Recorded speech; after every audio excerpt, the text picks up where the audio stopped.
voice. Benjamin Netanyahu, the fighter who never gives up. Welcome to Inspiring Lives. Today, we explore the powerful and unforgettable life journey of one of the most influential leaders in modern history, Benjamin Netanyahu, the man who shaped Israel's destiny and became a symbol of persistence, intelligence, and leadership. This is the story of a soldier, a statesman, a strategist, and a survivor, the man many call Israel's Iron Leader. Benjamin Netanyahu was born in Tel Aviv, Israel, on October 21st, 1949, just 1 year after the establishment of the State of Israel. He was born into a family of thinkers, patriots, and dreamers. His father, Benjamin Netanyahu, was a respected historian who studied Jewish history and dedicated his life to understanding the struggles of the Jewish people. His mother, Tzila Segal, was a woman of strong character and deep love who taught her children discipline, hard work, and respect for others. When Benjamin was still a young boy, his family moved to Jerusalem. He spent much of his childhood in an environment filled with books, discussions, and debates about history, freedom, and justice. His parents instilled in him the belief that Israel must always defend its independence, because freedom is never given, it must be earned and protected. In 1963, his family moved to the United States when his father accepted a teaching position. Benjamin, known then as Bibi, attended high school in Pennsylvania. He quickly adapted to the American way of life, learned English fluently, and impressed his teachers with his intelligence and discipline.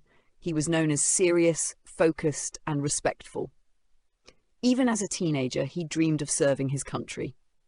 After finishing high school, he returned to Israel in 1967, the year of the Six-Day War. He immediately joined the Israel Defense Forces, serving in the elite commando unit known as Sayeret Matkal. This was not an easy path. It required courage, physical strength, and a sharp mind.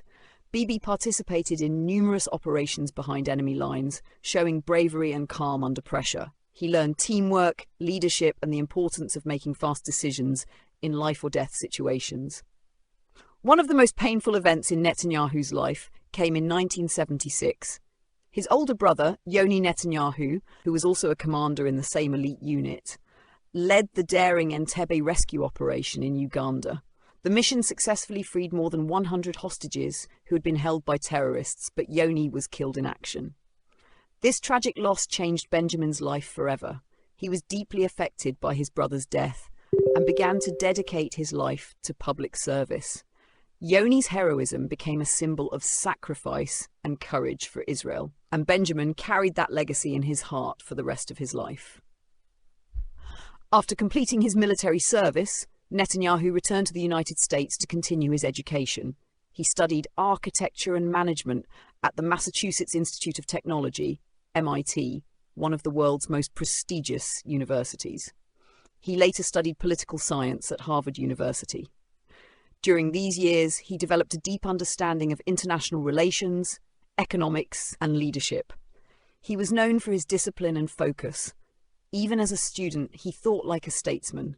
While in the US, he also worked in business and as a consultant, but his heart was always in Israel.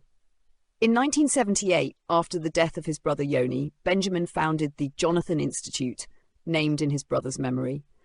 The Institute's goal was to raise global awareness about international terrorism. Through this work, Netanyahu gained international recognition as a powerful and articulate speaker. He warned the world that terrorism would become a global threat, years before many others saw it coming. His speeches impressed diplomats, journalists, and political leaders across the world. By the early 1980s, Netanyahu's leadership qualities were impossible to ignore. He was appointed as Israel's Deputy Chief of Mission at the Israeli Embassy in Washington, D.C. Later, he became Israel's ambassador to the United Nations.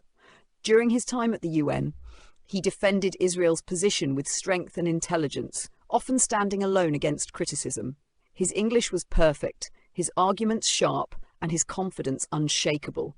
He earned a reputation as one of Israel's most skilled communicators. This was where he built his international image, a defender of Israel and a master of persuasion. In 1988, Netanyahu returned to Israel and entered national politics as a member of the Likud party. He was soon elected to the Knesset, Israel's parliament, and quickly rose through the ranks. His intelligence, discipline, and charisma set him apart. He served in several government positions, including Deputy Foreign Minister, where he built strong relations with world leaders. By 1996, after years of dedication and political struggle, Benjamin Netanyahu became Israel's Prime Minister, the youngest in the nation's history. He was only 46 years old. It was a historic moment. A young, dynamic leader with military experience, American education, and a deep understanding of global politics. He promised to bring security, economic reform, and modern vision to Israel. As Prime Minister, Netanyahu focused on protecting Israel's security above all else. He believed that peace could only be achieved through strength, not weakness. He met with world leaders, including US President Bill Clinton, to negotiate peace agreements while ensuring Israel's defense remained powerful. He introduced economic reforms that opened Israel to global markets, encouraged technology, and helped create the foundation of what is now known as the startup nation. Under his leadership, Israel's economy became one of the most innovative in the world. However, Netanyahu's journey was not without difficulties. He faced criticism from political rivals and from those who disagreed with his policies. His leadership style was strong and sometimes controversial. In 1999, he lost the election and left the Prime Minister's office. But true to his nature, he did not give up. He took time to reflect, study, and prepare for a comeback. In 2009, Benjamin Netanyahu returned to power, stronger, wiser, and more determined. He became Israel's Prime Minister once again and served multiple terms, becoming one of the longest-serving leaders in Israel's history. He focused on building Israel's defense systems, strengthening its economy, and forming new alliances in the Middle East. He helped develop peace agreements known as the Abraham Accords, which normalized relations between Israel and several Arab countries. This was a historic achievement that few thought possible. Throughout his career, Netanyahu faced many political storms. He was accused of corruption, faced public protests, and was even voted out of power. Yet each time, he managed to return. His resilience became legendary. He never allowed defeat to define him. He used every setback as a lesson to rise again. Netanyahu's supporters see him as a brilliant strategist and protector of Israel's interests. His critics see him as a controversial figure who divides opinions. But no one can deny his intelligence, determination, and ability to survive in one of the world's toughest political environments. His life shows that true leadership requires courage, discipline, and unbreakable will. Benjamin Netanyahu is also a talented communicator and writer. He has written several books on terrorism, security, and the future of Israel. He often speaks about the importance of innovation, education, and national pride. His speeches inspire both admiration and debate, a sign of a true leader who refuses to stay silent. Despite all his political battles, one thing remains clear. Benjamin Netanyahu loves his country deeply.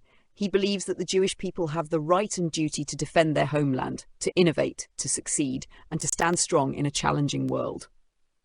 He often says that leadership is not about popularity, it's about responsibility.